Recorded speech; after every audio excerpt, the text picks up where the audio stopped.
അതിനപ്പുറമായിട്ട് പപ്പായുടെ ബിസിനസ്സിൽ ഞാൻ കുറച്ച് ഇൻവോൾവായി. പപ്പ എന്നെ അതിനകത്ത് കൂടുതൽ സ്വാതന്ത്ര്യം തന്നു. വീട്ടിൽ ഒത്തിരി സ്വാതന്ത്ര്യം എനിക്ക് തന്നിട്ടുണ്ട്. ഉണ്ടായിരുന്ന പാസ്റ്ററിൻ്റെ ആ ലൈഫിനെ പറ്റി ഒന്ന്, ആദ്യകാല ലൈഫ് എങ്ങനെയായിരുന്നു? ബഹ്റിനിലുണ്ടായിരുന്നത് സമയത്ത് ഞാൻ പറഞ്ഞ ആൽക്കോമലിലാണ്. അവിടെ കമ്പനിയും അക്കോമഡേഷനും ഒക്കെ ഒറ്റ കോമ്പൗണ്ടിൽ തന്നെയാണ്.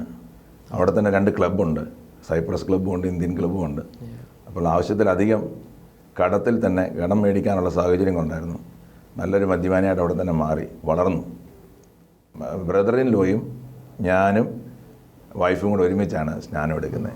മദറിൻ ലോ പിന്നീടാണ്. അങ്ങനെ ആലോചിച്ചിട്ട് വേണം നീ ഇഞ്ചക്ഷൻ എടുക്കാൻ. ഒന്നുകിൽ നീ ത്രൂ ഔട്ട് പാരലൈസ്ഡ് ആയി പോവും, വീട്ടിൽ തന്നെ കിടക്കേണ്ടി വരും. അതല്ലെങ്കിൽ ആ 6ാമത്തെ ഇഞ്ചക്ഷൻ ഓൾമോസ്റ്റ് പുള്ളിയുടെ എക്സ്പീരിയൻസ് വെച്ച് പറഞ്ഞ് 6ാമത്തെ ഇഞ്ചക്ഷൻ എടുക്കാൻ ആ പേഷ്യൻ്റ് കാണത്തില്ലെന്നാണ് പുള്ളി പറഞ്ഞത്. അതേ ഡോക്ടർ തന്നെ പറഞ്ഞു ഈ ബ്ലഡിൽ ഇങ്ങനൊരു രോഗം ഉണ്ടായിരുന്നില്ല എന്ന് പറയാനിടയായി. അങ്ങനെ ഒരു സിംറ്റംസ്, അങ്ങനെ ഒരു കണ്ടന്റ് അതിനകത്ത് ഇല്ല എന്ന് പറയാനിടയായി. പറ്റാതിരിക്കുന്നിടത്തോളം കാലം പിശാച് ദൈവത്തിൻ്റെ സന്നിധിയിൽ നിന്ന് വാദിക്കുന്നു. നിങ്ങളുടെ നന്മകളെയും നിങ്ങളുടെ അനുഗ്രഹങ്ങളെയും തടഞ്ഞു വെച്ച് അവൻ വാദിച്ചുകൊണ്ട് നിൽക്കുകയാണ്. അച്ഛൻ്റെ കോപം മാറ്റുകയാണെങ്കിൽ അടുത്തൊരു ഘട്ടം നിങ്ങൾക്ക് വേണ്ടി ഓപ്പൺ ആകുമെന്ന് പറഞ്ഞു. അത് മദ്യപാനമാണെങ്കിലും ലോകത്തിൻ്റെ ഏത് മോഹങ്ങളാണെങ്കിലും നമ്മൾ അതിനകത്ത് അഡിക്റ്റ് ആണെങ്കിൽ that means we need correct that. കുറവുകൾ വെളിപ്പെടുത്തി തരുമ്പോൾ അതിനെ മാറ്റാനും നീക്കാനുമുള്ളൊരു വാഞ്ച നമ്മുടെ ഹൃദയത്തിലുണ്ടായിരിക്കണം. ക്രിസ്തുവിൻ്റെ നല്ല പടയാളികളായിട്ട് മുന്നേറുവാൻ വിളിച്ചിരിക്കുന്ന അനേകർ എന്നെ കേൾക്കുന്നുണ്ടാകും. അവരറിയണമെന്ന് ഒന്നിത്, വിളിച്ച വിളിയും തിരഞ്ഞെടുപ്പും ഇന്നതെന്ന് നിങ്ങൾ ആത്മാവിൽ അത് തിരിച്ചറിഞ്ഞ് അതിനെ ഉറപ്പിക്കുവാനുള്ളൊരു ഉത്സാഹം നിങ്ങൾ കാണിക്കുമ്പോൾ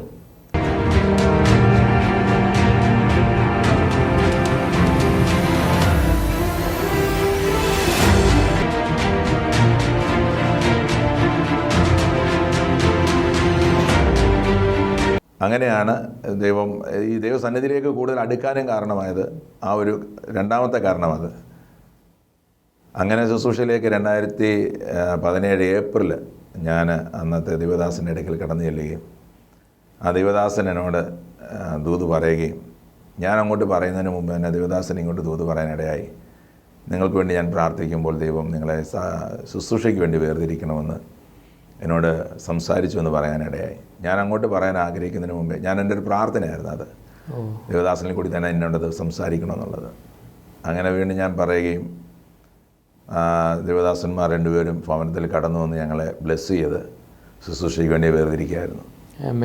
അങ്ങനെ 2017 ഏപ്രിൽ 24 ഞങ്ങൾ കിങ് ജീസസ് റിവൈവൽ മിനിസ്ട്രി എന്ന് പറയുന്ന സഭ ദൈവം ഞങ്ങളുടെ കാര്യത്തിൽ ഏൽപ്പിക്കുകയും വിശ്വാസികൾ ആരും തന്നെ ഇല്ലാതെ ഞങ്ങളെ തുടങ്ങുകയും ചെയ്തു.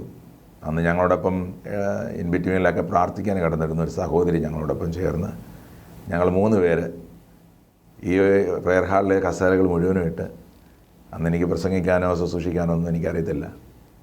വചനങ്ങൾ എഴുതി അല്ലെങ്കിൽ അതിനെക്കുറിച്ചൊക്കെ എന്തെങ്കിലുമൊക്കെ സ്റ്റഡി ചെയ്തിട്ട് ഞാൻ പ്രസംഗിക്കാൻ തുടങ്ങി. വൈഫ് വർഷിപ്പ് ചെയ്യും. അങ്ങനെ മാറിയും തിരിഞ്ഞൊക്കെ ഞങ്ങൾ ചെയ്തു. ഇന്ന് 2024 നിൽക്കുമ്പോൾ ഇന്ന് എൻ്റെ 7 വർഷം പൂർത്തിയായ 8ാമത്തെ വർഷത്തിലേക്ക് ഞങ്ങൾ ഈ കഴിഞ്ഞ ഏപ്രിൽ 24 8ാമത്തെ വർഷത്തിലേക്ക് പ്രവേശിച്ചു സഭ. Praise God. അപ്പോൾ ശുശ്രൂഷയിലേക്ക് വരുവാനുള്ള പ്രധാനപ്പെട്ടൊരു കാരണം ഈ ഒരു രോഗാവസ്ഥ അതിൽ നിന്നുള്ള വിടുതൽ. അതിനപ്പുറമായിട്ട് ദൈവശബ്ദം കേട്ടതുകൊണ്ട് ഞാനൊരിക്കലും ശുശ്രൂഷകനാകാൻ ആഗ്രഹിച്ചൊരു വ്യക്തിയല്ല. നല്ലൊരു ആരാധനായിട്ട് ദൈവത്തിൻ്റെ സന്നദ്ധിയിൽ നൃത്തം ചെയ്ത് പാടി ആരാധിച്ച് ആ ഒരു ആത്മീയ സന്തോഷത്തിൽ പോകാൻ മാത്രം ആഗ്രഹിച്ചിരുന്ന ഒരു വ്യക്തിയായിരുന്നു. അതിനപ്പുറമായിട്ട് ദൈവത്തിൻ്റെ പദ്ധതി വിളിയും തിരഞ്ഞെടുപ്പും ഇന്നതെന്ന് തിരിച്ചറിഞ്ഞതിനെ ഉറപ്പിക്കുവാൻ ഉത്സാഹിക്കണമെന്ന് വചനം പറഞ്ഞെങ്കിലും ഒരു ഉത്സാഹം എൻ്റെ ജീവിതത്തിലില്ലായിരുന്നു. വിളിയും തിരഞ്ഞെടുപ്പും ഒക്കെ ഈ പറഞ്ഞ 2016 നവംബർ തൊട്ടിങ്ങനെ വന്നെങ്കിലും 2017 ഏപ്രിൽ വരെ നീണ്ടുപോയി. അതിന് ഉത്സാഹം എനിക്കില്ലായിരുന്നു. എന്നാൽ ഉത്സാഹിപ്പിച്ച ഒരു ദൈവ സാന്നിധ്യത്തെ ഞാൻ തിരിച്ചറിയുകയും തുടർന്നുള്ള ശുശ്രൂഷകളിലൊക്കെ ഞാൻ ദൈവത്തോട് കൂടുതൽ അടുത്തിരുന്ന്, കാരണം അതിനുള്ള അധികാരം എനിക്കുണ്ടോ, അവകാശം എനിക്കുണ്ടോ എന്ന് ചോദിക്കാൻ തക്കവണ്ണം അടയാളങ്ങൾ ഞാൻ ചോദിക്കാൻ തുടങ്ങി. അതായിരുന്നു എന്നെ ഉറപ്പിച്ചത് ശുശ്രൂഷകളിൽ. അത് പലർക്കും അംഗീകരിക്കാൻ കഴിയുമെന്ന് എനിക്കറിയത്തില്ല. കാരണം പ്രീവിയസ് ഒരു എക്സ്പീരിയൻസ് എനിക്കില്ല. ദേവദാസന്മാരോടൊപ്പമുള്ളൊരു യാത്രകളോ ശുശ്രൂഷകളിലുള്ള പങ്കാളിത്തങ്ങളൊന്നും തന്നെ ഇല്ല. ഉണ്ടായിരുന്നത് ഞാൻ പറഞ്ഞല്ലോ, നമ്മളിവിടെ കൂടി നടന്നുകൊണ്ടിരുന്ന ചേച്ചി മിനിസ്ട്രിയിലെ എക്സ്പീരിയൻസുകൾ മാത്രമേ ഉള്ളൂ. അപ്പോൾ അതുകൊണ്ട് ഞാൻ ഉത്സാഹിച്ചില്ല, പക്ഷേ ഉത്സാഹിപ്പിക്കുന്ന ഒരു സാന്നിധ്യം എൻ്റെ പുറകിൽ പ്രവർത്തിച്ചു. അതുകൊണ്ട് തന്നെ ദൈവകൃപയാൽ ഇന്ന് ശുശ്രൂഷകളിൽ മുന്നേറാൻ ദൈവം സഹായിക്കുന്നു. വൈഫിനെ പറ്റി, മക്കളെ പറ്റി ഒന്ന് തീർച്ചയായിട്ടും പേഴ്സണൽ ഫാമിലി ലൈഫിലും സ്പിരിച്വൽ ലൈഫിലും അവരുടെ റോൾ എങ്ങനെയാണ്? എന്നെ സംബന്ധിച്ച് എൻ്റെ ആത്മീയ തലത്തിൻ്റെ ഫുൾ ബാക്ക് സപ്പോർട്ട് എന്ന് പറയുന്നത് എൻ്റെ വൈഫ് ഷേർലിയാണ്. ഷേർലിയാണ് എന്നെ കൂടുതൽ ഈ ആത്മീയ തലത്തിലേക്ക് പ്രോത്സാഹിപ്പിക്കുകയും പലപ്പോഴും ഞാൻ ഡൗൺ ആകുന്ന സമയങ്ങളിൽ ഷേർലിയുടെ വാക്കുകൾ എന്ന് പറയുന്നത് വചനമാണ്. വചനം എന്നോട് സംസാരിക്കുകയും വചനത്തിൽ കൂടി എന്നെ ഉറപ്പിക്കുകയും ചെയ്യും. എനിക്ക് വീണ്ടും പറയാനുള്ളതൊരു കാര്യം, ഒരു നിരാശയുടെ വക്കിലേക്ക് പോയൊരു സമയമുണ്ടായിരുന്നു ഞങ്ങളുടെ ജീവിതത്തിൽ തുടക്കനാളിൽ. കാരണം വിവാഹം കഴിഞ്ഞൊരു 5 വർഷക്കാലം ഞങ്ങൾക്ക് തലമുറകളില്ലാതെ ഞങ്ങൾ ഭാരപ്പെട്ടു. പുറമേ അല്ലെങ്കിലും അകത്തളങ്ങളിൽ പല രീതിയിലുള്ള സംസാരങ്ങളും, പലരും ഞങ്ങളെ നേരിൽ കാണുമ്പോൾ അയ്യോ കഷ്ടം എന്ന് പറയുന്ന തലത്തിലൊക്കെ സംസാരിക്കാനിടയായി. മാനസികമായിട്ട് ഞങ്ങളെ ഒത്തിരി തളർത്തിയ ഒരു കാലഘട്ടമായിരുന്നത്. അപ്പോൾ ഞാൻ ഡൗൺ ആകുമ്പോഴൊക്കെ ദൈവം ഷേർലി എന്നോട് പറയും, വിഷമിക്കേണ്ട ചാച്ചാ, ദൈവം വിശ്വസ്തനാണ്, ദൈവം നമുക്ക് വേണ്ടി അത്ഭുതത്തെ ചെയ്യും. അങ്ങനെ ഞങ്ങൾ വിവാഹം കഴിഞ്ഞൊരു 3 വർഷം കഴിയുന്ന സമയത്ത് നാട്ടിൽ പോയപ്പോൾ ട്രിവാൻഡ്രത്തുള്ള ഞങ്ങളെ വിശ്വാസത്തിലേക്ക് കൊണ്ടുവന്ന് അവരുടെ സഭയിൽ കടന്ന് 3 ദിവസം ഫാസ്റ്റിങ്ങിന് ഇരിക്കാനിടയായി. അങ്ങനെ ആ ഫാസ്റ്റിങ് കഴിഞ്ഞ് നിരാശനായിട്ടാണ് ഞാൻ പുറത്തിറങ്ങിയിരിക്കുന്നത്. കാരണം സാധാരണഗതിയിൽ ഫാസ്റ്റിംഗ് പ്രയർ കഴിയുമ്പോൾ അന്ന് ദേവദാസി എന്തെങ്കിലും ദൂതുകൾ പറയാറുണ്ട്. പ്രവചനാത്മാവുള്ള ഒരു സഹോദരിയാണ്. ഒന്നും ഞങ്ങളോട് പറഞ്ഞില്ല, എന്നോട് സംസാരിച്ചില്ല. അപ്പം വിഷയം ഞങ്ങൾക്ക് തലമുറകൾ വേണമെന്നുള്ള വിഷയത്തിന് മേലെ ഞങ്ങൾ ഫാസ്റ്റിംഗ് പ്രയർ ഇരിക്കുന്നത് തന്നെ. വെളിയിൽ വന്ന് നിൽക്കുമ്പോൾ എന്നോട് സഹോദരി കടന്നു വന്നിട്ട് പറഞ്ഞു, എന്ത് പറ്റി ബ്രദർ വിഷമിച്ച് നിൽക്കുന്നേ? വിഷമിക്കണ്ട, വിശ്വസിച്ചാൽ ദൈവത്തിൻ്റെ മഹത്വം നിങ്ങൾ കാണും. നിങ്ങൾക്ക് ആദ്യം ഒരു പെൺതലമുറയെ തന്ന ദൈവം നിങ്ങളെ മാനിക്കും എന്ന് പറയാനിടയായി. ഞാൻ സന്തോഷത്തോടെ അതിനെ ഏറ്റെടുത്തു. ഞങ്ങൾ 2 വർഷത്തോളം അതിനുവേണ്ടി നിരന്തരമായി കരങ്ങൾ കോർത്തിരുന്ന് പ്രാർത്ഥിക്കാനിടയായി. നിരാശപ്പെട്ടില്ല, പരാജയപ്പെട്ടില്ല. എങ്കിലും എന്നെ സംബന്ധിച്ച് പലപ്പോഴും ഞാൻ ഡൗൺ ആകാൻ തുടങ്ങി, വൈകും തോറും. പക്ഷേ ആ സമയങ്ങളിലൊക്കെ എന്നെ നിർത്തിയത്, അല്ലെങ്കിൽ മുന്നോട്ട് ജീവിപ്പാൻ തന്നെ ഒരു പ്രചോദനമായത് എൻ്റെ വൈഫ് ഷേർലിയാണ്. കാരണം വചനത്തിൽ കൂടി അവൾ എന്നെ ബലപ്പെടുത്തുകയും കരങ്ങൾ കോർത്തിരുന്നു. എപ്പോൾ കണ്ടാലും കരങ്ങൾ കോർത്ത് അത് അവകാശം പറഞ്ഞ് പ്രാർത്ഥിച്ചു.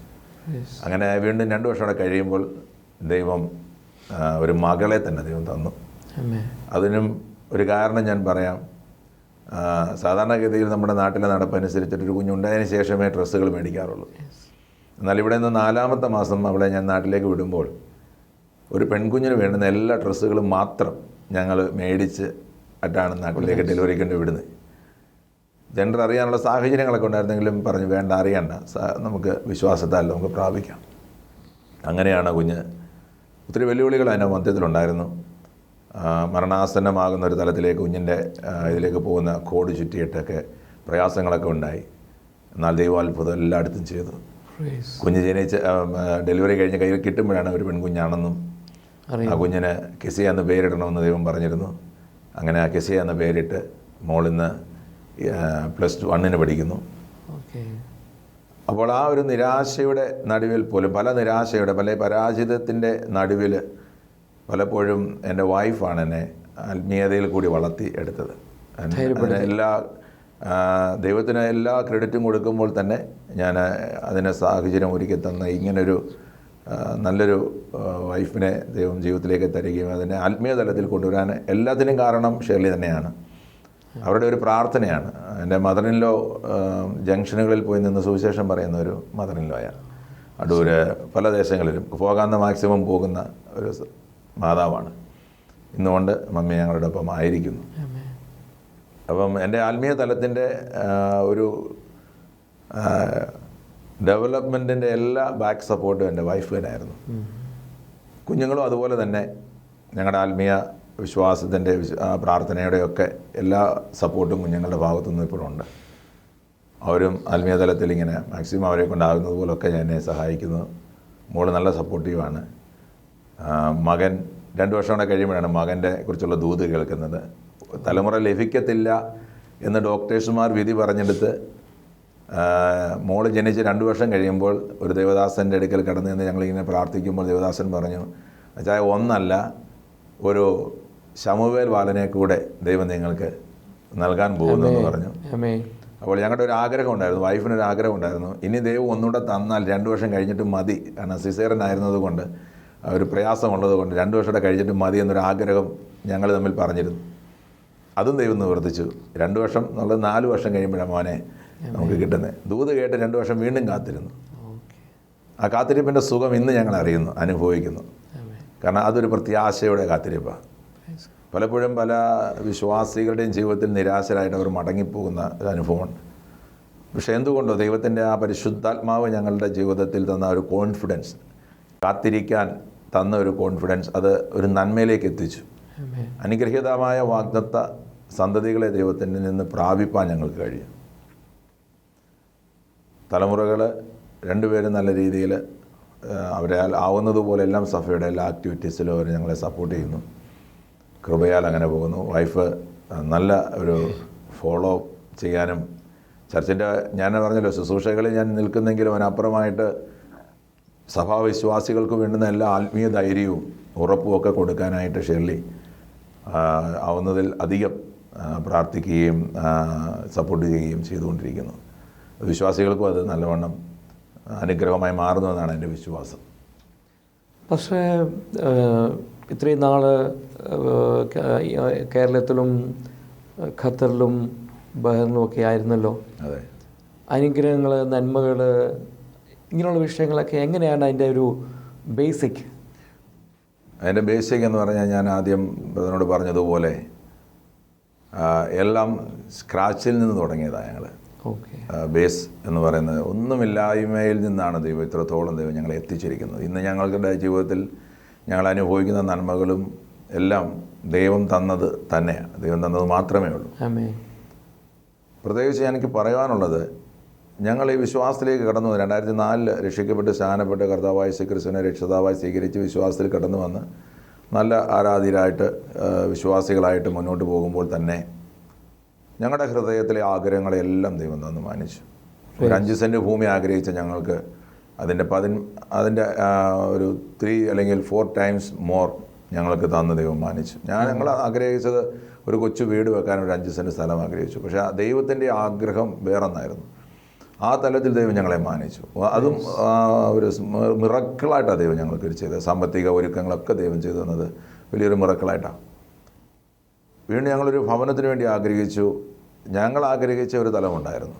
പക്ഷേ ദൈവം ആ സമയത്ത് ഞങ്ങൾ ബേസ്മെൻറ്റ് കെട്ടുന്നതിന് മുമ്പേ ഇതുപോലെ ആത്മീയന്മാരുമായിട്ട് ഞങ്ങൾ കൂട്ടായ്മ ആചരിക്കുമ്പോൾ ദേവദാസനിൽ കൂടി ദൂത് കേൾക്കുന്നത്, നിങ്ങൾ ആഗ്രഹിക്കുന്ന ഒരു തലമാണ്, പക്ഷേ ദൈവത്തിനത് വേറൊരു തലത്തിൽ അതിനെ കംപ്ലീഷൻ ചെയ്യാൻ ആഗ്രഹിക്കുന്നത്. നിങ്ങൾ ആഗ്രഹിക്കുന്ന ഘട്ടം ഒന്നാണെങ്കിൽ ദൈവം അത് 3 ഘട്ടമായിട്ട് തീർക്കും. അപ്പോൾ അങ്ങനെയുള്ള ഡെവലപ്മെൻറ്റ് ദൈവം ഞങ്ങൾ ആഗ്രഹിക്കാത്തതും നനയ്ക്കാത്തതിനും അപ്പുറം ആഗ്രഹിച്ചു ഒന്ന് ശരിയാണ്. പക്ഷേ ദൈവത്തിൻ്റെ ഹിതത്തിന് ഏൽപ്പിച്ചു കൊടുത്തപ്പോൾ ദൈവം അതിൻ്റെ ഗ്രേസിൽ അതിൻ്റെ ആ സ്റ്റെപ്പുകളിൽ ദൈവം അതിനെ പണിയാൻ തുടങ്ങി.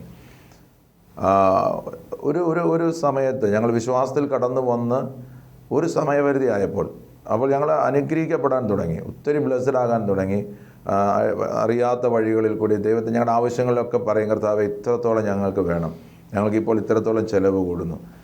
എല്ലാ സമയങ്ങളിലും ദൈവം ഞാൻ ചോദിക്കാതെ തന്നെ ദൈവം അതിനുള്ള നന്മകളും വഴികളും ഒക്കെ തുറന്നു തന്ന് ഞങ്ങളെ അനുഗ്രഹിച്ചു. ഭവനത്തിൻ്റെ പണി പോലും അത്രത്തോളം ബ്ലെസ്ഡായിട്ടാണ് ദൈവം തീർത്തത്. അപ്പോൾ വിശ്വാസത്തിൽ കടന്നു വന്ന് ഈ നന്മകളും അനുഗ്രഹങ്ങളൊക്കെ പ്രാപിക്കാൻ തുടങ്ങിയപ്പോൾ ഞങ്ങൾക്ക് തന്നെ മനസ്സിലായി ഞങ്ങളൊരു ഒരു ഡെവലപ്മെൻറ്റ് ഞങ്ങൾ പോലും അറിയാത്തൊരു അനുഗ്രഹം ഞങ്ങളിൽ വരാൻ തുടങ്ങുന്നു. എന്നാൽ ഒരു ഘട്ടമായപ്പോൾ ഇത് സ്റ്റോപ്പായി. വിശ്വാസത്തിൽ വന്ന് ഞങ്ങൾ ആ ഒരു അനുഗ്രഹത്തിൻ്റെ ബ്ലെസ്സിങ്ങിലേക്ക്, അത് എൻ്റെ ഓർമ്മ ശരിയാണെങ്കിൽ എൻ്റെ മകളുടെ ഡെലിവറിക്ക് വേണ്ടി വൈഫ് നാട്ടിൽ പോയിരിക്കുന്ന സമയത്താണ്. അപ്പോൾ അവിടെ അന്ന് ഒരു ദേവദാസൻ ആ നാട്ടിൽ വൈഫിൻ്റെ വീട്ടിൽ കടന്നു വന്ന് പ്രാർത്ഥിക്കാനായിട്ട് ദേവദാസൻ കടന്നു വന്നപ്പോൾ ദേവദാസൻ പ്രാർത്ഥിച്ചുകൊണ്ടിരിക്കുമ്പോൾ പറഞ്ഞൊരു കാര്യം, അമ്മമ്മേ ഒരു കുറവ് പരിശുദ്ധാത്മാവിനെ വെളിപ്പെടുത്തുന്നത്, അത് അച്ചായനിലുള്ള ഒരു കുറവാണ്. നമ്മളെല്ലാവരും കുറവുകളും ഒത്തിരി ഉള്ളവരാണ് പല രീതികളിൽ. വചനം പറയുന്നുണ്ട് ഓരോ ചെറിയ ചെറിയ പോയിന്റുകളിൽ പോലും കുറവുകളുണ്ടെങ്കിൽ അതിനെ മാറ്റണം. പക, വിദ്വേഷം, കോപം, ഇങ്ങനെയുള്ള പല വിഷയങ്ങൾ വചനത്തിൽ പറയുന്നുണ്ട്. അപ്പോൾ ഏതിലൊന്നിനെങ്കിലും നമുക്ക് പിഴവുണ്ടെങ്കിൽ അതെല്ലാം നമ്മളുടെ ജീവിതത്തിലെ കുറവുകൾ തന്നെ. അപ്പോൾ എൻ്റെ ജീവിതത്തിൽ എന്നെ വലിയൊരു കുറവുണ്ടായിരുന്നു. പല കുറവുകളും ദൈവമായിട്ട് എടുത്തു മാറ്റി, മദ്യപാനം, അങ്ങനെയുള്ള പല കാര്യങ്ങളും. പക്ഷേ ഞാൻ അറിയാതെ എന്നിൽ കടന്നിരുന്ന ഒരു കോപം എന്ന് പറയുന്ന ഒരു കുറവ് എൻ്റെ ജീവിതത്തിലുണ്ടായിരുന്നു. പക്ഷെ ഞങ്ങളത് അത്രത്തോളം സീരിയസ് ആയിട്ട് എടുത്തിട്ടില്ലായിരുന്നു. വരുന്നു, സംസാരിക്കുന്നു, കോപം വരുന്നു, തിങ്സുകൾ മുന്നിൽ കാണുന്നതൊക്കെ അപ്പോഴേ അടിച്ചോടിക്കുന്നു, നശിപ്പിക്കുന്നു, അങ്ങനെയൊക്കെയുള്ള ഒരു അത്രത്തോളം വലിയൊരു കോവിഷനായിരുന്നു. എൻ്റെ ഓഫീസിൽ പോലും ഞാൻ നല്ല കോവിഷനായിരുന്നു. എൻ്റെ കൂടെയുള്ള സഹപ്രവർത്തകർക്കൊന്നും എന്നോട് അത്ര അറ്റാച്ച് വരുന്നില്ല. കാരണം അത്രത്തോളം ഞാൻ കോപിക്കും. എന്നോട് എൻ്റെ ടെക്നീഷ്യൻസുമാരോടൊന്നും ഞാൻ അത്രത്തോളം റൂഡായിരുന്നു. അങ്ങനെ ഒരു സ്വഭാവ രീതിയായിരുന്നു. ഇവിടെ പ്രാർത്ഥിച്ച ദൈവപുരുഷന് പറഞ്ഞു, അച്ഛനെ വിളിച്ചിട്ട് പറ, അച്ഛൻ്റെ കോപം മാറ്റണം. മാറ്റാതിരിക്കുന്നിടത്തോളം കാലം പിശാച് ദൈവത്തിൻ്റെ സന്നിധിയിൽ നിന്ന് വാദിക്കുന്നു. നിങ്ങളുടെ നന്മകളെയും നിങ്ങളുടെ അനുഗ്രഹങ്ങളെയും തടഞ്ഞു വെച്ച് അവൻ വാദിച്ചുകൊണ്ട് നിൽക്കുകയാണ്. അച്ഛൻ്റെ കോപം മാറ്റുകയാണെങ്കിൽ അടുത്തൊരു ഘട്ടം നിങ്ങൾക്ക് വേണ്ടി ഓപ്പൺ ആകുമെന്ന് പറഞ്ഞു. അപ്പോൾ തന്നെ വൈഫ് എന്നെ വിളിച്ചിട്ട് പറഞ്ഞു, ചാച്ച ഇങ്ങനെ ഒരു ദൂത് ഞാൻ കേട്ടു, ഫാസ്റ്റർ വിളിച്ചിട്ട് പറയാൻ പറഞ്ഞിട്ടുണ്ട്. അച്ഛൻ്റെ കോപം ഭയങ്കര കോപമാണ്. പലപ്പോഴും വൈഫ് പേടിച്ച് അരണ്ടിരുന്നിട്ടുണ്ട്. എൻ്റെ കൂടെ വണ്ടിയിലൊക്കെ വരുന്ന സമയത്ത് ഞാൻ കോപിച്ചിട്ട് വണ്ടിയൊക്കെ വല്ലാണ്ട് റാഷ് ഡ്രൈവ് ചെയ്യാൻ ചെയ്തിട്ടുണ്ട്. ആ സമയത്തൊക്കെ അവൾ ഭയങ്കരമായിട്ടിരുന്ന് പ്രാർത്ഥിക്കുകയും കരയൊക്കെ ചെയ്തിട്ടുണ്ട്. അപ്പോൾ ഞാനത് ഏറ്റെടുത്തു. അപ്പോൾ ആ ഒരു വിശ്വാസത്തിൻ്റെ നല്ലൊരു മൂവിൽ നിൽക്കുമ്പോഴാണ് ഞാനത് വിശ്വാസത്തിൽ ഏറ്റെടുത്തത്. കാരണം അടയാളങ്ങൾ ഒത്തിരി ദൈവം തന്നു കഴിഞ്ഞു, നന്മകൾ തന്നു, അനുഗ്രഹങ്ങൾ തലമുറയിലായിരുന്നു, തലമുറ തന്നു. ഞാനത് ഏറ്റെടുത്തു. ഞാൻ ആഗ്രഹിക്കാൻ തുടങ്ങി എൻ്റെ കോപം എന്നിൽ നിന്ന് പോകണം. ഏറ്റെടുത്താൽ മാത്രം പോരാ, നമ്മുടെ ഹൃദയത്തിൽ നമ്മളത് ആഗ്രഹിക്കുകയും അത് മാറാൻ വേണ്ടി, അല്ലെങ്കിൽ അത് ആ നന്മയിലേക്ക് ചേർക്കാതിരിക്കുന്ന മേഖലയെ ബ്രേക്ക് ചെയ്യാൻ ഞാൻ ആഗ്രഹിച്ചെങ്കിലേ അത് നടക്കത്തുള്ളൂ. അപ്പോൾ പിശാച് വാദിക്കുന്ന മേഖല ഞങ്ങൾ ബ്രേക്ക് ചെയ്യാൻ തുടങ്ങി. എൻ്റെ കോപത്തെ എനിക്ക് വേണ്ട, ഞാനതിനെ വെറുക്കുന്നു എന്ന് പറഞ്ഞ് ഞാൻ പ്രാർത്ഥിക്കാൻ തുടങ്ങി. ദൈവം അതിൽ നിന്ന് എനിക്ക് പൂർണ്ണമായൊരു ഡെലിവറൻസ് എനിക്ക് തന്നു. ബ്രദറെ ഞാൻ പറയട്ടെ, ഞാൻ ആ ഒരു ഡെലിവറൻസ് എനിക്ക് കിട്ടിക്കഴിഞ്ഞപ്പോൾ അന്ന് മുതൽ വീണ്ടും അടുത്ത തലം ദൈവം ഞങ്ങൾക്ക് വേണ്ടി ഓപ്പൺ ആക്കാൻ തുടങ്ങി. നന്മകളുടെ അടുത്തൊരു കലവറ ദൈവം തുറന്നു അനുഗ്രഹിച്ചു. ഇത് പറയുമ്പോൾ എന്നെ കേൾക്കുന്ന ദൈവജനത്തോട് എനിക്ക് പറയാനുള്ളത്, നമ്മുടെ ജീവിതത്തിൽ നമ്മൾ അറിയാതെ ഒളിഞ്ഞു കിടക്കുന്ന അല്ലെങ്കിൽ ഒളിപ്പിച്ച് വെച്ചിരിക്കുന്ന ചില കുറവുകളുണ്ടായിരിക്കും. അതെപ്പോഴെങ്കിലും ആരെങ്കിലും വെളിപ്പെടുത്തിയാൽ അതല്ല, നമുക്ക് തന്നെത്താൻ അത് ബോധ്യം വന്നാൽ നമ്മൾ അതിൽ നിന്ന് പുറത്തു വരണം. കാരണം ദൈവത്തിൻ്റെ നന്മകളെയും നമുക്കുള്ള അനുഗ്രഹങ്ങളെയും നന്മകളെയും തടഞ്ഞു വെച്ച് പിശാച് വാദിക്കുന്ന ഒരു മേഖലയുണ്ട്. അത് എൻ്റെ എക്സ്പീരിയൻസിൽ ഞാൻ പറയുന്നതാണ്. നമ്മൾ വിചാരിക്കും ദൈവം ഒന്നും കാണുന്നില്ല, പബ്ലിക് ഒന്നും കാണുന്നില്ല, അല്ലെങ്കിൽ ആരും നമ്മളെ കാണുന്നില്ല, കേൾക്കുന്നില്ല എന്ന് പറഞ്ഞ് ചില കള്ളത്തരങ്ങളായിരിക്കും ചിലപ്പോൾ ചെയ്യുന്നത്. ചിലപ്പോൾ ഒളിച്ചു വെക്കുന്നതായിരിക്കും നമ്മൾ ചെയ്യുന്നത്. പക്ഷെ സ്വർഗ്ഗം ഇതെല്ലാം കണ്ടുകൊണ്ടിരിക്കുകയാണ്. പിന്നെ പിശാചും ഇത് കണ്ടുകൊണ്ടിരിക്കുക. കാരണം നമ്മൾക്ക് വരാനുള്ള നന്മ പലപ്പോഴും നമ്മൾ പറയുന്നു, എനിക്ക് എന്തുകൊണ്ട് അനുഗ്രഹം വരുന്നില്ല, എനിക്ക് എന്തുകൊണ്ട് നന്മ കിട്ടുന്നില്ല, ഞാൻ എന്തുകൊണ്ട് ഉയർച്ച പ്രാപിക്കുന്നില്ല. there is something. വചനം വ്യക്തമായി പറയുന്നു, നിൻ്റെ വാഗ്ദത്തങ്ങളിലേക്ക് എത്തുവാൻ ദൈവം വൈകിപ്പിക്കുന്നില്ല. അത് എല്ലാവരും മാനസാന്തരപ്പെട്ട് രക്ഷയിലേക്ക് വരണമെന്നുള്ളൊരു ആഗ്രഹമേ പിതാവാൻ ദൈവത്തിനുള്ളൂ. അപ്പോൾ അത് വചന വ്യക്തമായി പറഞ്ഞു, നീ മാനസാന്തരപ്പെട്ടുകൊണ്ടേയിരിക്കണം. നമ്മുടെ എക്സ്പീരിയൻസ് അത്. മാനസാന്തരം ഒരു ദിവസം കൊണ്ടോ ഒരു രാത്രി കൊണ്ടോ ഉണ്ടാകുന്നതല്ല, അതുകൊണ്ട് ഫുൾഫിൽ ആകുന്നതല്ല. അത് ഓരോ നമ്മുടെ ഡെയിലി ആക്ടിവിറ്റീസിലും ദൈവത്തെ അറിഞ്ഞ, ക്രിസ്തുവിനെ അറിഞ്ഞ നമ്മുടെ ജീവിത വഴികളിൽ എല്ലാ ദിവസങ്ങളിലും നമ്മളിൽ മാനസാന്തരം ഉണ്ടായിക്കൊണ്ടിരിക്കണം. കാരണം ഓരോ പോയിന്റ് നമ്മൾ കറക്റ്റ് ചെയ്യേണ്ടതായിട്ടുണ്ട്. നമ്മൾ പോകുമ്പോൾ ഇപ്പോൾ ഒരു ലെറ്റർ എഴുതുകയാണെങ്കിൽ കുത്ത്, കോമ ഇതെല്ലാം അത്യന്താപേക്ഷിതമാണ്. അതെങ്കിലും അത് പൂർണ്ണതയിലേക്ക് വരുന്നുള്ളൂ. പക്ഷേ നമ്മൾ പലപ്പോഴും കെയർലെസ്സായിട്ടാണ് എഴുതി പോകുന്നത്. അതുകൊണ്ട് അതൊരിക്കലും പ്രൊഫഷണലായിട്ട് ഒരാൾ വായിക്കുകയാണെങ്കിൽ അതൊരിക്കലും കറക്റ്റ് ആകത്തില്ല. അപ്പോൾ തിരുത്തേണ്ടടുത്തെല്ലാം നമ്മൾ തിരുത്തിക്കൊണ്ട് വന്നെങ്കിൽ മാത്രമേ അതിൻ്റെ പൂർണ്ണതയിലേക്ക് നമുക്ക് എത്താൻ കഴിയത്തുള്ളൂ. വിശ്വാസ ജീവിതത്തിൻ്റെ യാത്രയെന്ന് പറയുന്നത് ഒരു കറക്ഷൻ്റെ യാത്രയാണ്. ജീവിത വഴികളിൽ ഉണ്ടായിരുന്ന തെറ്റുകൾ തിരുത്തുക, അപ്പോൾ അതിനെ കറക്റ്റ് ചെയ്യുക എന്നുള്ള ഒരു പ്രോസസ്സിൽ കൂടിയാണ് നമ്മളെ ദൈവം കൊണ്ടുപോയിക്കൊണ്ടിരിക്കുന്നത്. അതിൻ്റെ ആദ്യം ഡേ ടു ഡേ ലൈഫ് നമ്മൾ ആ ശുദ്ധീകരണം പ്രാപിച്ച് കഴുകൽ പ്രാപിച്ച് തീർച്ചയായിട്ടും ആ ഒരു മാനസാന്തരപ്പെട്ടുകൊണ്ടേയിരിക്കണം. നമ്മുടെ ജീവിത വഴികളിൽ യാത്രകളിൽ പോകുമ്പോൾ നോക്കാൻ പാടില്ലാത്ത പലതുകൊണ്ട് നമ്മൾ ചിലപ്പോൾ നോക്കിപ്പോകും, കാണാൻ പാടില്ലാത്തത് പലതുകൊണ്ട് നമ്മൾ കണ്ടുപോകും. പക്ഷെ കണ്ടതുകൊണ്ട് പാപമായില്ല, പക്ഷെ കണ്ടതിനെ നമ്മുടെ ജീവിതത്തിലേക്ക് ഏറ്റെടുക്കുമ്പോഴാണ് പാപമായി മാറുന്നത്. കൊണ്ട് നടക്കുകയാണ്. അതെ, അതിനെ വീണ്ടും ആസ്വദിച്ചുകൊണ്ടിരിക്കുമ്പോഴാണ് നമ്മുടെ ജീവിതത്തിൽ പാപമായി മാറുന്നത്. അതിനെ വ്യക്തമായിട്ടും പറയുന്നു, നീ നോക്കിയാൽ തന്നെ പാപമാണ്. അല്ലേ? വേറൊരു ഉദ്ദേശത്തോടു കൂടി, വേറൊരു ആഗ്രഹത്തോടു കൂടി നീ ഒരു സ്ത്രീയെ നോക്കി. അതുപോലെ തന്നെ എല്ലാ കാര്യങ്ങളും, അത് മദ്യപാനമാണെങ്കിലും ലോകത്തിൻ്റെ ഏത് മോഹങ്ങളാണെങ്കിലും നമ്മൾ അതിനകത്ത് അഡിക്റ്റ് ആണെങ്കിൽ that means there is we need correct that. നമ്മളത് ശുദ്ധീകരിച്ച് കൊണ്ടുപോയെങ്കിൽ മാത്രമേ ദൈവിക നന്മകളിലേക്ക് എത്തത്തുള്ളൂ. ഞാൻ പറഞ്ഞത്, ഒരു സമയം വരെ ഞങ്ങൾക്ക് നന്മകളും അനുഗ്രഹങ്ങളും വന്നുകൊണ്ടിരുന്നു, പെട്ടെന്ന് അത് ബ്ലോക്കായി. പക്ഷെ അത് റീ ഓപ്പൺ ആയത് ഞാൻ കറക്റ്റ് ചെയ്യാൻ ഞാൻ താല്പര്യപ്പെടുകയും കറക്റ്റ് ചെയ്യാൻ ആഗ്രഹിക്കുകയും പ്രാർത്ഥിക്കുകയും ചെയ്തപ്പോൾ ദൈവം അതിനകത്ത് വിടുതൽ കിട്ടി. ഞാനതിനെ ക്യാൻസൽ ചെയ്ത് പ്രാർത്ഥിക്കാൻ തുടങ്ങി. കാരണം അത് നമ്മൾ എഴുതി കൊടുക്കുന്ന സമ്മതപത്രമാണ്, പിശാചൻ എഴുതി കൊടുക്കുന്ന സമ്മതപത്രമാണ് നമ്മളിലുള്ള ആ കുറവുകൾ. അത് വെച്ചിട്ടാണ് പിശാച് വാദിക്കുന്നത്. ഇയ്യോബിൻ്റെ ഇടയ്ക്ക് ഇയ്യോബിനെ പിശാചിനെ ഏൽപ്പിച്ച് കൊടുക്കുമ്പോൾ ഇയ്യോബ് ചെന്നിട്ട് പറഞ്ഞത് എന്താണ്? ഇങ്ങനെയുള്ള കാര്യങ്ങൾ അവന് ചെയ്ത് കഴിഞ്ഞാൽ, അവൻ ചെയ്തിട്ടില്ലായിരുന്നു അതുവരെ, പക്ഷെ അതിനൊരു സാഹചര്യം എനിക്ക് തന്നാൽ ഞാനത് പ്രൂവ് ചെയ്ത് തരാമെന്നുള്ള രീതിയിലാണ് വാദിച്ചത്. അപ്പോൾ അങ്ങനെ വാദിക്കുന്ന ഒത്തിരി മേഖലകൾ നമ്മുടെ ആത്മീയ ജീവിതത്തിലുണ്ട്.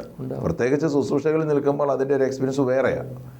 അപ്പോൾ നമ്മൾ എത്രത്തോളം ആത്മീയ തലത്തിൽ ഡെവലപ്പ് ചെയ്യണം എന്നാഗ്രഹിക്കുമ്പോൾ അതനുസരിച്ചിട്ടുള്ള പ്രതികൂലങ്ങൾ വരും, പ്രതിസന്ധികൾ വരും. പക്ഷെ അതിനെയൊക്കെ അതിജീവിക്കണമെന്നുണ്ടെങ്കിൽ ആത്മാവിൽ നമ്മൾ പ്രാർത്ഥിച്ച് മുന്നേറിയാലേ മതിയാവും.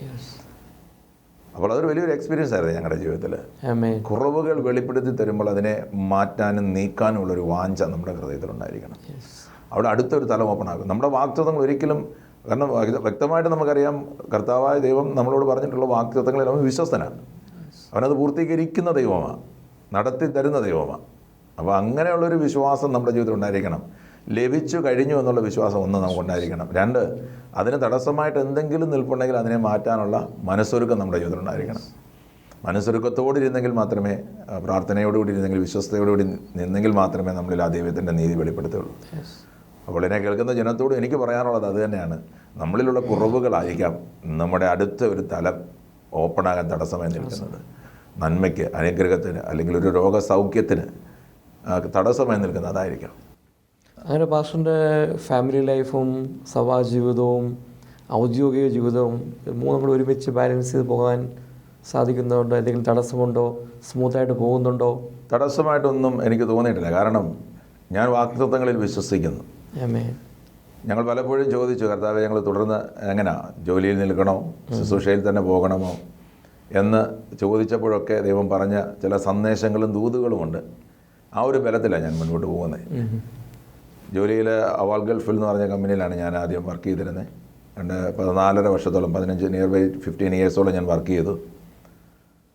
ആഗ്രഹിച്ചു ദൈവം അവിടെ നിന്ന് തന്നെ അടുത്തൊരു കമ്പനിയിലേക്ക് കൊണ്ടുവന്ന് ഇന്ന് ഞാൻ കൊഹേജി കോൺട്രാക്റ്റിംഗ് എന്ന് പറഞ്ഞ കമ്പനിയിൽ റോയൽ അംബാസഡർ എന്ന് പറഞ്ഞ ഫെസിലിറ്റി മാനേജ്മെൻറ്റിലാണ് ഞാൻ വർക്ക് ചെയ്യുന്നത്.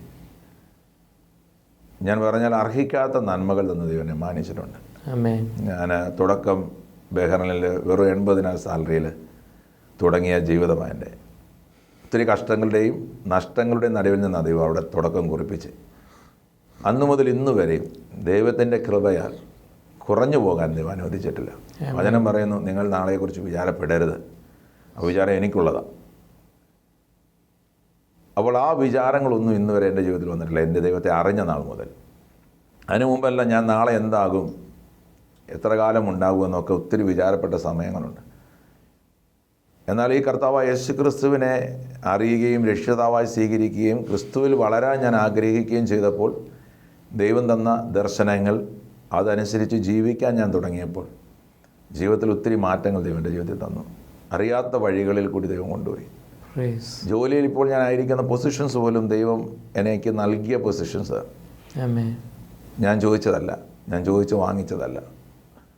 പലയിടത്തും എന്നെ ഞാൻ സക്സസ് ആയിട്ടുണ്ട് എന്നുള്ളത് സത്യമാണ്. പക്ഷേ എന്നെ സക്സസ് ആക്കിയ ദൈവത്തിൻ്റെ സാന്നിധ്യത്തെ എനിക്കറിയാം, പരിശുദ്ധാത്മാവിൻ്റെ ഗൈഡൻസിനെ എനിക്കറിയാം. പലപ്പോഴും കൺഫ്യൂഷനായി നിൽക്കുമ്പോൾ എന്ത് ചെയ്യണം, ഞാൻ ടെക്നിക്കലി ഒരു വർക്ക് ചെയ്യുന്ന ഒരാളാണ്. സൊല്യൂഷൻസ് പലതും കിട്ടാതിരിക്കുന്ന സമയങ്ങളിൽ പരിശുദ്ധാത്മാവിനോട് ഗൈഡ് ചെയ്യും, ഇങ്ങനെ ചെയ്താൽ മതി. ചെന്ന് ജസ്റ്റ് കരം വെക്കുമ്പോൾ തന്നെ പലതും അത്ഭുതങ്ങളായിട്ട് നടന്നത് ഞാൻ കണ്ടിട്ടുണ്ട്. ഒത്തിരി മിറക്കിൾസ്, അപകടങ്ങളിൽ നിന്ന് ദൈവനെ ഒത്തിരി വിടുവിച്ചിട്ടുണ്ട്. വിശ്വാസത്തിൽ വരുന്നതിന് മുമ്പ് തന്നെ ഞാൻ മരണപ്പെട്ടു പോകേണ്ടുന്നൊരു വ്യക്തിയായിരുന്നു. പൂനെയിലെ ലോണാവാല എന്ന് പറയുന്ന ഒരു ഡാമിൽ ഞാൻ മദ്യവെച്ചിട്ട് ചാടി അവിടെ മുങ്ങിച്ചതുകൊണ്ട് ആളായിരുന്നു ഞാൻ. അവിടെയും ദൈവം എന്നെ കാര്യം പിടിച്ച് ഉയർത്തി. ഡീറ്റെയിൽഡൊക്കെ പറഞ്ഞ് ഒത്തിരി കാര്യങ്ങൾ അതിനകത്ത് പറയാനുണ്ട്. മദ്യവെച്ച് പെട്ടെന്ന് ചാടി, പക്ഷെ നീന്താൻ കഴിയാതെ കൊണ്ട് ആ ഡാമിനകത്തേക്ക് മുങ്ങിപ്പോകുന്നൊരു അനുഭവമൊക്കെ ഉണ്ടായിട്ടുണ്ട്. പക്ഷെ അവിടെ നിന്നൊക്കെ ദൈവം എന്നെ ഇന്ന് ഞാൻ ഓർക്കുന്നു, ആലപ്പുഴയിലുള്ള എൻ്റെ സുഹൃത്ത് രഘു എന്ന് പറയുന്ന അണ്ണനാണ്, ബ്രദറാണ് എന്നെ അന്ന് പെട്ടെന്ന് വന്നിട്ട് എന്നെ പിടിച്ച് കരയ്ക്ക് കയറ്റിയത്. അപ്പോൾ അങ്ങനെ പല മരണാവസ്ഥകളിൽ നിന്ന് ദൈവം എന്നെ വിടുവിച്ചു. തലമുറകളെ നിന്ന് ദൈവം മാനിച്ചു. ശൂന്യ അവസ്ഥയിൽ നിന്നാണ് ഞാൻ എൻ്റെ ജീവിതം തുടങ്ങിയത്. വിവാഹം കഴിക്കുമ്പോഴൊന്നും എനിക്ക് പ്രോപ്പർട്ടീസോ അല്ലെങ്കിൽ ഒന്നും തന്നെ ഇല്ലായിരുന്നു. പക്ഷേ എല്ലാം ആഗ്രഹിച്ചതിനും നനച്ചതിനും ഒക്കെ അപ്പുറമായിട്ട് ദൈവത്തിൻ്റെ ഹിതപ്രകാരമുള്ളത്, വാഗ്ദത്തപ്രകാരമുള്ളത് തന്നപ്പോൾ ഞങ്ങൾ അതിനകത്തൊക്കെ സന്തോഷിക്കുവാനിടയായി. ഇന്നും ദൈവത്തിൻ്റെ കൃപയാലാണ് ജീവിക്കുന്നത്. പുകഴുവാനോ പ്രശംസിപ്പാനോ ഒന്നും തന്നെയില്ല. ദൈവത്തിൻ്റെ കൃപയാലാണ് ജീവിച്ച് മുൻപോട്ട് പോയിക്കൊണ്ടിരിക്കുന്നത്. അതുകൊണ്ട് ഞാൻ ജോലി, കുടുംബം, ശുശ്രൂഷ, ഈ മൂന്നും ദൈവത്തിൻ്റെ കൃപയാൽ ഒരു വിധം ബാലൻസ് ചെയ്ത് തന്നെയാണ് ഞാൻ പോയിക്കൊണ്ടിരിക്കുന്നത്. എനിക്കൊന്നിനും സ്ട്രഗിൾ ചെയ്യേണ്ടി വരുന്നില്ല. ഞാൻ സ്ട്രഗിൾ ചെയ്ത സമയങ്ങളുണ്ടായിരുന്നു. ഗൾഫിൽ വർക്ക് ചെയ്ത സമയത്ത് ഞാൻ ഫുൾ ടൈം അലേർട്ടഡ് ആയിരുന്നു. കാരണം 24 hours കോൾസ് റിസീവ് ചെയ്യുന്നൊരു വ്യക്തിയായിരുന്നു. ശുശ്രൂഷിപ്പാനൊക്കെ ഉള്ള ഒത്തിരി ബുദ്ധിമുട്ടുകളുണ്ടായിരുന്നു ആ സമയത്ത്. എന്നാൽ ആ സാഹചര്യത്തെ ദൈവസന്നിധിയിൽ ഏൽപ്പിക്കുകയും പ്രാർത്ഥിക്കുകയും ചെയ്തപ്പോൾ അതിനൊരു സാഹചര്യം ദൈവം എനിക്ക് ഒരുക്കി തന്ന, സ്ട്രഗിൾ ചെയ്യാതെ തന്നെ ജോലിയും, ആ ജോലിയിൽ എനിക്ക് ശ്രദ്ധിക്കാനും അതോടൊപ്പം തന്നെ ശുശ്രൂഷകളെ മുൻപോട്ട് കൊണ്ടുപോകാനും കുടുംബത്തിൻ്റെ കാര്യങ്ങളെ നോക്കാനും ഒക്കെ ഉള്ള സാഹചര്യങ്ങൾ ദൈവം എനിക്ക് ഒരുക്കി തന്നു. കൃപയാൽ അങ്ങനെ. ദാസിൻ്റെ ഒരു ഫ്യൂച്ചർ വിഷൻ എന്താണ്? ഫ്യൂച്ചർ വിഷൻ എന്നെ സംബന്ധിച്ച് ഇതുവരെ സുവിശേഷം എത്തിയിട്ടില്ലാത്ത രാജ്യങ്ങളിൽ, ദേശങ്ങളിൽ, വ്യക്തികളിൽ ഈ സുവിശേഷം എത്തിക്കണമെന്നുള്ളൊരു ആഗ്രഹം, വാഞ്ച എൻ്റെ ഹൃദയത്തിലുണ്ട്. കാരണം കേട്ടുകൊണ്ടിരിക്കുന്നവരോട് ചെന്നിട്ട് വീണ്ടും വീണ്ടും പറയേണ്ട ആവശ്യമില്ലല്ലോ. അപ്പോൾ എൻ്റെ ഒരു വിഷൻ അതാണ്. ദൈവം എനിക്ക് തന്നിരിക്കുന്ന ഒരു ദർശനവും അതാണ്. അങ്ങനെ ഞാൻ ശുശ്രൂഷിക്കാൻ ചെയ്തിട്ടുമുണ്ട്. ദൈവം തന്നൊരു വിഷൻ പ്രകാരം ഞാൻ ട്രിവാൻഡ്രത്ത് ഒരു 3 days ഫാസ്റ്റിംഗ് പ്രെയറൊക്കെ ഞങ്ങൾ ചെയ്യുകയുണ്ടായി. ദേശങ്ങൾക്ക് വേണ്ടി പ്രാർത്ഥിക്കാൻ ദൈവം കാണിച്ചു തന്ന ഒരു ദേശമൊക്കെ ഉണ്ടായിരുന്നു. അവിടെയൊക്കെ ഞങ്ങൾ ചെന്നിരുന്ന് പ്രാർത്ഥിക്കാനൊക്കെ ഇടയായിരുന്നു. എന്നതുപോലെ ഇനി കൂടുതലായിട്ട് പുറത്തോട്ടിറങ്ങി ഇങ്ങനെയുള്ള വ്യക്തികളിലേക്ക് എത്തിക്കണം. കാരണം വചനം വ്യക്തമായും പറയുന്നല്ലോ, സുവിശേഷം ഈ ലോകത്തുള്ള എല്ലാവരിലും ഈ സുവിശേഷം എത്തുമ്പോഴാണല്ലോ കർത്താവിൻ്റെ വരവിൻ്റെ അറിയിക്കുന്നത്. അപ്പോൾ അതിനകത്തൊരു ഭാഗമാകണമെന്നുള്ളൊരു വലിയൊരു വാഞ്ച എൻ്റെ ഹൃദയത്തിലുണ്ട്. സുവിശേഷം എത്തിയിട്ടില്ലാത്ത ഇടങ്ങളിൽ പൗലോസ് അപ്പോസ്തലനാണ് എൻ്റെ ഒരു പ്രചോദനം എപ്പോഴും. ആ കഷ്ടങ്ങളുടെ നടുവിലും നഷ്ടങ്ങളുടെ നടുവിലും ആ ഒരു വിശ്വാസത്തോടുകൂടി മുൻപോട്ട് യാത്ര ചെയ്യാൻ കഴിയണമെന്നുള്ളൊരു പ്രാർത്ഥന മാത്രമേ എനിക്കുള്ളൂ. അങ്ങനെ സുവിശേഷം എത്താവുന്നിടത്തെല്ലാം എത്തിക്കുക എന്നുള്ളതാണ് എൻ്റെ വലിയൊരു വിഷൻ. പിന്നെ ദൈവത്തിൻ്റെ ഒരു പദ്ധതിയുണ്ട്, അതനുസരിച്ചിട്ട് കാര്യങ്ങളെല്ലാം ക്രമീകരിക്കപ്പെടുമെന്നുള്ളത് ഞാൻ വിശ്വസിക്കുന്നു. എന്നാലും എന്നിലൊരു ഡിസൈനുണ്ട്, അത് ഞാൻ ദൈവത്തിൻ്റെ സന്നിധിയിൽ സമർപ്പിച്ചിട്ടുള്ളൊരു വ്യക്തിയാണ്. അങ്ങനെ പ്രാർത്ഥിച്ചുകൊണ്ടിരിക്കുന്നൊരു വ്യക്തിയാണ്. Praise God. അപ്പോൾ ചുരുക്കി പറഞ്ഞാൽ കർത്താവുമായിട്ട് യാതൊരു ബന്ധവുമില്ലാതിരുന്ന, കർത്താവുമായിട്ട് യാതൊരു ബന്ധവും ഇല്ലെങ്കിൽ തന്നെയും ഒരു സാമുദായിക പള്ളിയുടെ കപ്പിയായിട്ട് സേവനം ചെയ്യുകയും, എന്നാൽ പിന്നത്തേതിൽ കുറേ നാളുകൾക്ക് ശേഷമാണ് യഥാർത്ഥമായി ജീവിക്കുന്ന ദൈവവുമായിട്ടുള്ള യഥാർത്ഥമായ അഭേദ്യമായ ബന്ധം സ്ഥാപിക്കുവാൻ കർത്താവ് ഇടയാക്കി തന്നു. അതിനുശേഷവും വളരെ പേഴ്സണൽ എക്സ്പീരിയൻസ് കർത്താവുമായിട്ട് പ്രാർത്ഥന അതൊരു വലിയ ശക്തി തന്നെയാണ്. പ്രാർത്ഥിക്കുമ്പോൾ വിടുതലെന്ന് പാട്ടുകാരൻ പാടുന്നുണ്ടല്ലോ, ആരാധിക്കുമ്പോൾ പ്രാർത്ഥിക്കും. ആ സൗഖ്യത്തെക്കുറിച്ചല്ല, തീർച്ചയായിട്ടും റിയലൈസ് ചെയ്തൊരു വ്യക്തിയാണ് ഞാനും എൻ്റെ കുടുംബവും. പ്രാർത്ഥന ഉണ്ടെങ്കിൽ അവിടെ ജയമുണ്ട്, അവിടെ ഒരു പരാജയം ഉണ്ടാകത്തില്ല എന്ന് വിശ്വസിക്കുന്ന ഒരു വ്യക്തിയാണ് ഞാൻ. ചുരുക്കി പറഞ്ഞാൽ വ്യക്തിപരമായി ജീവിക്കുന്ന ദൈവവുമായിട്ട് യഥാർത്ഥമായ ഒരു ബന്ധം സ്ഥാപിക്കുവാൻ ദാസനെ കർത്താവ് ഇടയാക്കി. തീർച്ചയായിട്ടും അതെൻ്റെ ജീവിതത്തിൽ തന്നെ ഈ പറഞ്ഞ സാക്ഷ്യങ്ങളിൽ കൂടിയാണ് കൂടുതൽ എൻ്റെ ദൈവത്തോട്ട് എനിക്ക് അടുക്കുവാൻ കഴിഞ്ഞത്. അനേകർക്ക് ലഭിക്കാത്ത ആ ഒരു പേഴ്സണൽ എക്സ്പീരിയൻസ് കർത്താവ്. ലോകം മരണം പറഞ്ഞു, ദൈവം ജീവൻ പറഞ്ഞു.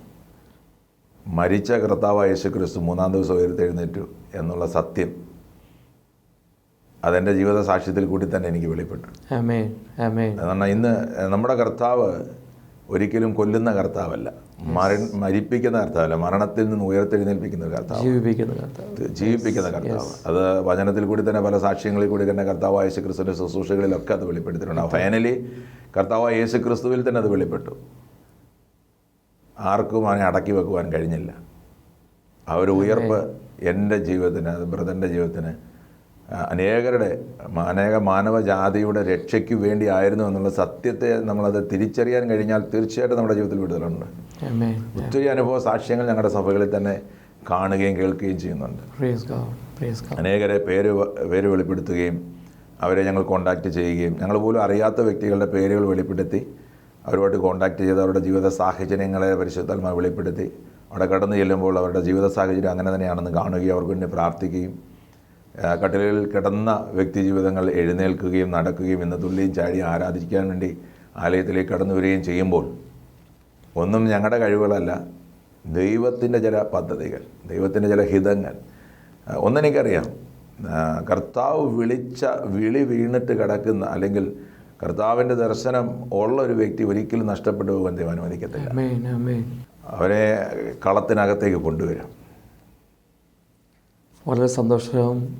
ഇത്രയും നേരം ഞങ്ങളോട് ഒത്തുചേർന്ന്, എസ്പെഷ്യലി SRA TV-യുടെ പ്രത്യേകമായിട്ടും ഈ ഗോഡ് സെർവൻ്റ് എന്നുള്ളതായ ഈ ഒരു ടൈറ്റിലേക്ക് കർത്താവിൻ്റെ ദാസൻ കടന്നു വരികയും, ഞാൻ ചിന്തിക്കുന്നു ഈ ഒരു ടൈറ്റിലിന് പറ്റിയതായ അനുഭവമാണ് കർത്താവിൻ്റെ ദാസന് കർത്താവ് നൽകിയിരിക്കുന്നത്.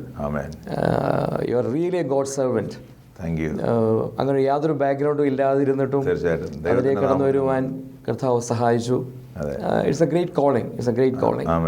ഞാനും അങ്ങനെ ഒരു പദവിയിൽ വിളിക്കപ്പെടുവാൻ യോഗ്യത ലഭിച്ചല്ലോ എന്നുള്ള സന്തോഷം എനിക്കുണ്ട്. ഞാൻ എല്ലാ ഹോണറും ദൈവത്തിന് സമർപ്പിക്കുക. കാരണം എന്നും ദൈവത്തിൻ്റെ ഒരു ദാസനായി ഇരുപ്പാൻ ദൈവം കർത്താവ് കാണിച്ചു തന്നൊരു മാതൃകയുണ്ട്. തൻ്റെ ഡിസേബിൾസിൻ്റെ കാലുകളെ കഴുകുന്ന ശിഷ്യന്മാരുടെ കാലുകളെ കഴുകി കാണിച്ചു തന്നൊരു മാതൃകയുണ്ട്.